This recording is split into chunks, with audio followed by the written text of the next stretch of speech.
ഇത്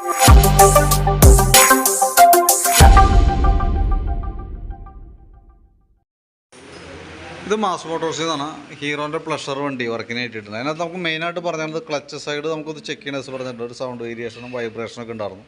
പിന്നെ starting complaint സെൽഫിൻ്റെ checkup പറഞ്ഞിട്ടുണ്ട്. അപ്പോൾ സെൽഫല്ല മെയിനായിട്ട് കംപ്ലയിൻ്റ് ആയിട്ട് തോന്നണേ, സ്റ്റാർട്ടിങ് കംപ്ലയിൻറ്റ് ഉണ്ടെന്ന് പറഞ്ഞേ. പക്ഷേ നമ്മൾ സെൽഫ് അടിച്ച് സ്റ്റാർട്ട് ചെയ്യുന്ന സമയത്തൊന്നും വേറെ യാതൊരു കംപ്ലയിൻറ്റും കാണുന്നില്ല. നമ്മൾ ഒറ്റയടിക്ക് വണ്ടി സ്റ്റാർട്ടായി കിട്ടുകയും ചെയ്തു. കാരണം ഇപ്പോൾ ചിലപ്പോൾ കുറേ നേരം ഇരിക്കുമ്പോഴേക്കായിരിക്കും പ്രോബ്ലം കാണിക്കാം. അപ്പോൾ സ്റ്റാർട്ടിങ് സംബന്ധമായിട്ട് കംപ്ലയിൻറ്റ് കൃത്യമായിട്ട് നമുക്ക് ഐഡൻറ്റിഫൈ ചെയ്യാൻ പറ്റിയിട്ടില്ല. കാരണം നമുക്ക് ആ കംപ്ലയിൻറ്റ് കിട്ടിയിട്ടില്ല. പിന്നെ ക്ലച്ചുമായി ബന്ധപ്പെട്ട വർക്ക് നമ്മൾ ചെക്ക് ചെയ്യാൻ വേണ്ടി കയറ്റിയായിരുന്നു. അപ്പോൾ നമുക്ക് ക്ലച്ചിൻ്റെ ഭാഗം നമ്മൾ അഴിച്ചു നോക്കുമ്പോൾ അതിനകത്ത് 1-2 വീലുകൾ ഡാമേജ് ഉണ്ട്. ഇതിൻ്റെ വേരിയേറ്റർ ബോഡി എന്ന് പറയുന്ന ഒരു യൂണിറ്റാണ് ഈ വന്നത്. ഇതും ആ ബോസ് ഡ്രൈവും തമ്മിൽ നല്ല രീതിയിൽ പ്ലേ കാണിക്കുന്നുണ്ട്. ഇപ്പോൾ ഇവിടെ നോക്കുമ്പോൾ ഇത്രയും ഷെയ്ക്കാണ് അതിനകത്ത് വരാം. അതിൻ്റേതായിട്ടുള്ളൊരു ജർക്കിങ് നമുക്ക് ആ സൈഡിൽ നിന്ന് ഫീൽ ചെയ്യും.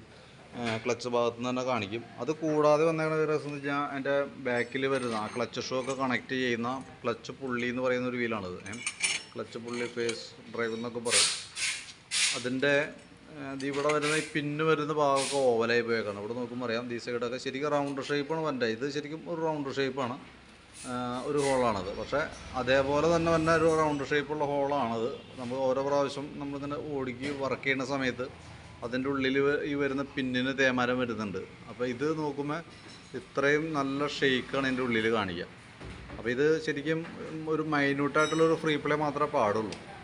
അപ്പോൾ ശരിക്കും സംഭവിക്കുകയാണെന്ന് വെച്ചാൽ നമുക്ക് ഈ 2 വീലുകളാണ് നമുക്ക് അതിൻ്റെ കൂട്ടത്തിൽ ചേഞ്ച് ചെയ്തിട്ടുണ്ട്.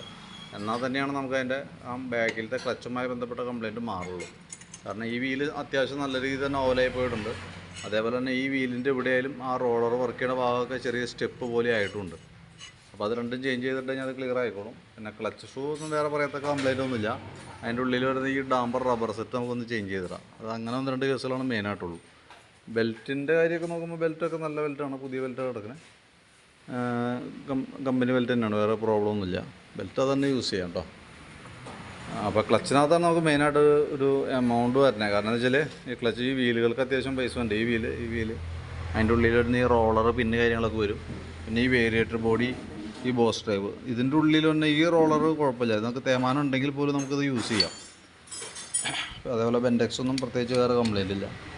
അപ്പോൾ ഇത്രയും കേസാണ് മെയിനായിട്ട് നമുക്ക് അതുമായി ബന്ധപ്പെട്ട് ചെയ്യേണ്ടത് കേട്ടോ. പിന്നെ നമുക്ക് അതിൻ്റെ സ്റ്റാർട്ടിങ്ങിൻ്റെ കേസ് എനിക്ക് തോന്നുന്നു വണ്ടി അപ്പോൾ ഇന്നൊന്ന് വൈകിട്ട് വയ്ക്കുകയാണെങ്കിൽ നമുക്ക് നാളെ രാവിലെ എന്തെങ്കിലും കംപ്ലയിൻറ്റ് കാണിക്കേണ്ട ഒന്ന് ദിവസം ചെക്ക് ചെയ്ത് നോക്കാം. അത് നമുക്ക് കുറച്ച് നേരം ഇരിക്കുമ്പോഴേക്കാണ് ചിലപ്പോൾ അറിയാൻ പറ്റുള്ളൂ. നമ്മളിപ്പോൾ ഇന്നടുത്ത് നമ്മൾ സ്റ്റാർട്ട് ചെയ്യുന്ന സമയത്ത് വേറെ യാതൊരു കംപ്ലയിൻറ്റും കാണിച്ചില്ല. ഒറ്റയടിക്ക് വണ്ടി സ്റ്റാർട്ടായി. നമ്മൾ ഓടിച്ചു നോക്കുമ്പോൾ ക്ലച്ചിൻ്റെ പ്രശ്നം മാത്രമാണ് നമുക്ക് ഫീൽ ചെയ്തത്. അപ്പോൾ ഒന്ന് വയ്ക്കുകയാണെന്നുണ്ടെങ്കിൽ നന്നായിരിക്കും.